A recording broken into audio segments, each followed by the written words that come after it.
Unit 2, Elements and Molecules, Lecture 2. We're going to start this lecture with a problem of the type that I promised you at the end of Lecture 1.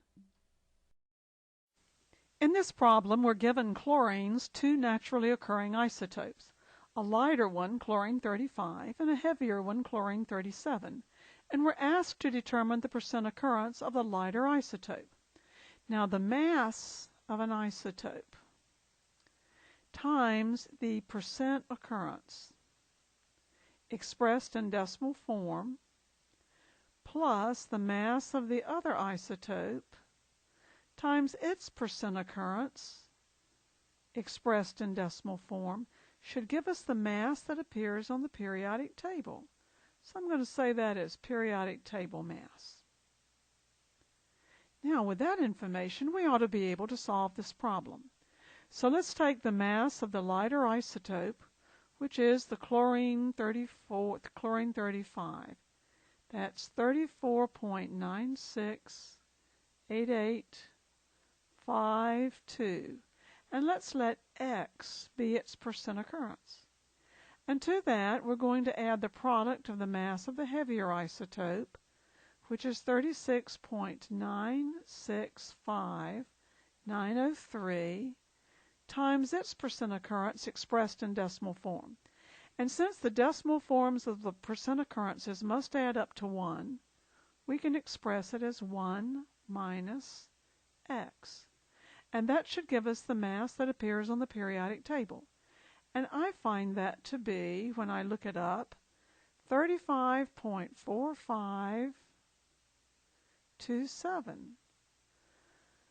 Now, let's multiply through and combine like terms. Can you do that? Why don't you stop the video and work that out, and then let's compare our answers. I have this is going to be 34.968852x plus 36.965, oops, didn't want an eraser, 965,903 minus 36.965,903x, and that is going to equal 35.4527. Combining like terms, I have minus 1.997051, check my math, 7051x, and that is going to be equal to negative 1.513003. Be careful with your signs. I solve this then to find that x is equal to 0.7576186, the decimal form of the percentage. Therefore, this isotope occurs 75.76186% when I multiply by 100 to convert it to decimal. Now, this has too many significant digits, so I need to check my significant digits. This figure, let's see, this figure is 6 significant figures. This one has 8 significant figures, and this one has 8 significant figures. I think I'm only justified in using 6 significant figures. So I shall come back down here then and give my answer as 75.7619%. Chlorine-35.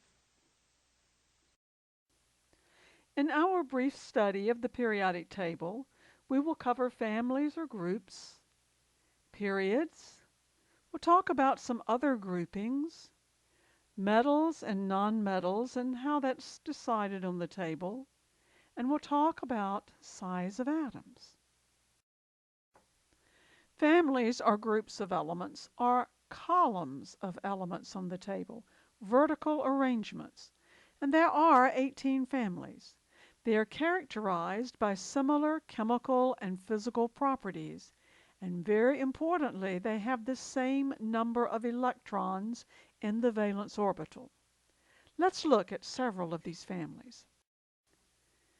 The first family that we're going to mention is the family called the Alkali Metals. Let's look at a periodic table. Here it is. And the alkali metals are noted in that green shaded area. Now notice, hydrogen is not included because it is not a metal. So it is lithium through francium. Some of the properties of the alkali metals, well, they're very reactive, soft metals. Many of them can be cut with a knife. They have one electron in their valence shell. And if you don't remember what I'm talking about with regard to valence shell, we will get there in a later unit. They also tend to form basic solutions in water. Now let's look at 2A, the alkaline earth metals. On our periodic table, you will see that they are the 2A family that runs right beside the 1A family. The alkaline earths have properties that say that they are reactive metals. They have 2 electrons in their valence shell. Remember, the alkali metals have 1 electron. The alkaline earths have 2 electrons. Look at the family number. And these tend to form basic solutions in water also. The third family we're going to specifically mention is the halogens. The halogens are the 7A family. And they are here: fluorine, chlorine, bromine, iodine, astatine, and very probably element 117 when we characterize it. The properties of halogens, well, they are reactive nonmetals. Look at the family number. Can you understand then why I say they have 7 electrons in their valence shell? And you're going to find they tend to form acidic solutions in water.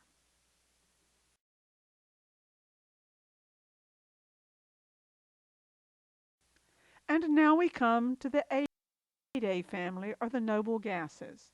Until recently, these were referred to as inert elements, but we now know we can make compounds of them. Not a lot, and they are extremely stable. Here they are: helium, neon, argon, krypton, xenon, and radon, and very probably element number 118 when we characterize it.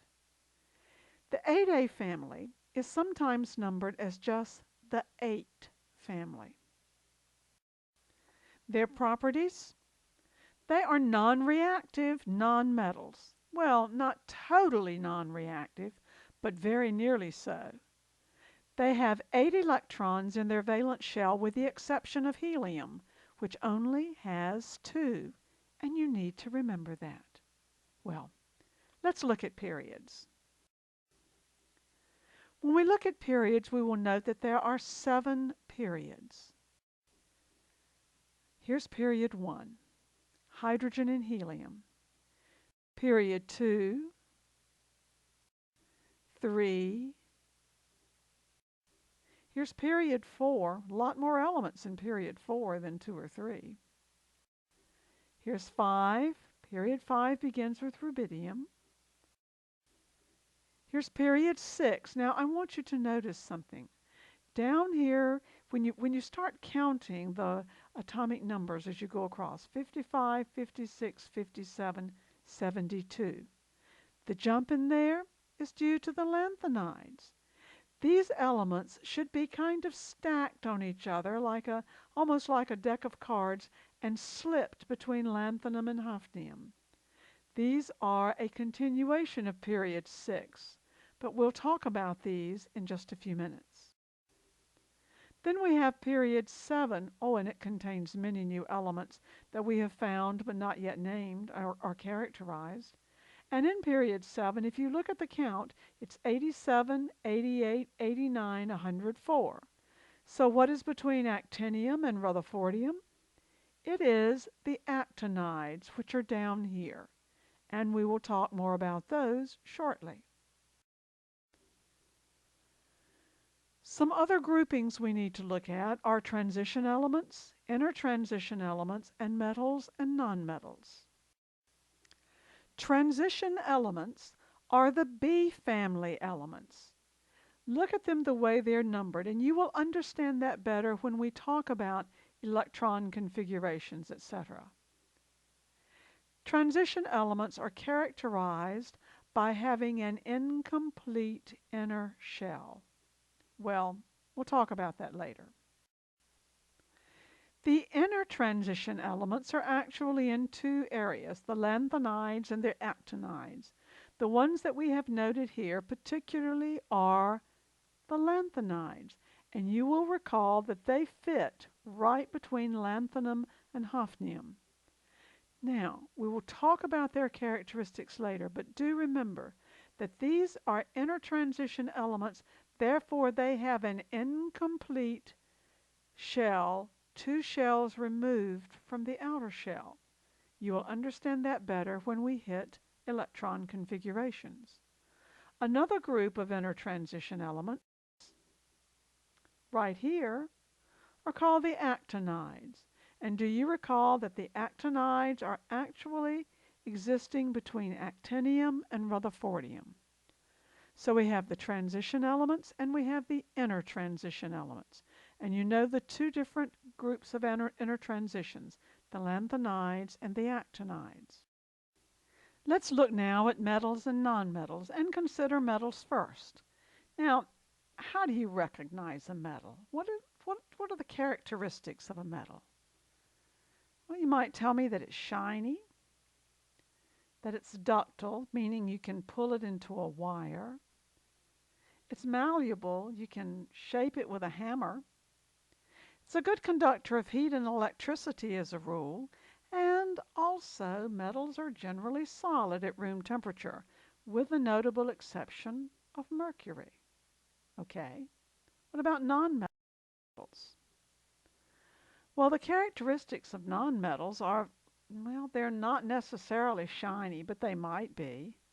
Depends on what kind of a crystalline shape they take. They're often brittle, but not always. As a rule, they're not very good conductors of heat or electricity, but they can be good insulators. What about the states of matter? Well, some are solids, one's a liquid, and lots of them are gases. Let me show you the division between the metals and the nonmetals. So here's that division. Looking at the periodic table, draw a line beginning here.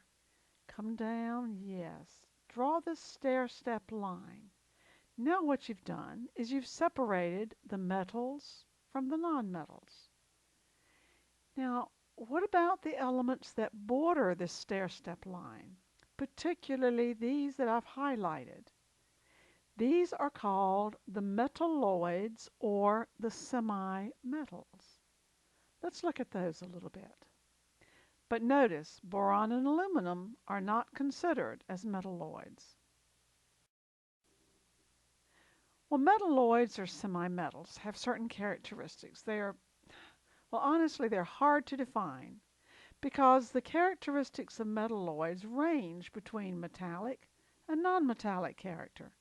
Very often metalloids will have some metallic character and some non-metallic character. Or they're a transition almost between metals and nonmetals. Let's look at them again. Here they are. Now, what about boron and aluminum? Well, we've studied aluminum and we know that even though it might be considered to be a metalloid because of its bordering that stair-step line, it in fact has very significant and definite metal character. Therefore, we do not consider it to be a metalloid. Boron, on the other hand, has very distinct non-metal characteristics. We don't consider it to have sufficient metallic characteristics to be considered a metalloid, so it is considered as a non-metal. The metalloids, then, are the ones that we have highlighted. There are other metals. See these? Aluminum, gallium, indium, tin, all of these over here? That's right. And these other non-metals right here. Now, when we put this whole thing together, it looks like this. And we've highlighted in this kind of a pink color the metalloids. The yellow are the nonmetals, and the green are the metals. And we expect then, as we move from left to right across the periodic table, we go from metals to metalloids to nonmetals. So we transition, we change our properties, moving from metals to metalloids to nonmetals. And this is going to come up in our conversation a number of times in this course. Oh, an additional note on the standard periodic table, solids are represented in black, liquids are represented in blue, and gases are represented in red. So if you look at a standard periodic table that is done in color, you should be able to tell the state of matter at room conditions, at room temperature, by the colors in which the symbols are given. Okay, let's talk about size of atoms. Let's look at any one of the periods. And when we do, we're going to note that within a given period, the elements have the same outer shell. And within a given period, the properties gradually change as we move across the table. And one property that changes as we move across the table is the size of atoms. As you move across the table in a given period, the size of the atoms decrease. The size of the atoms, the diameter of the atoms gets smaller. Why? Well, let's see. In a given period, the size of the atoms decrease. Why? Well, look at the nuclear charge. Look at potassium, 19 protons, so plus 19. Calcium is 20. Going on across, zinc is 30. Bromine is 35. Krypton is 36. So as we go across the table, the nuclear charge increases. What do you think is the impact that will have on the electrons that are in the orbitals? And the answer is it pulls them in more tightly.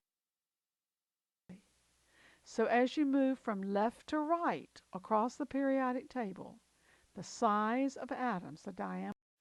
Okay.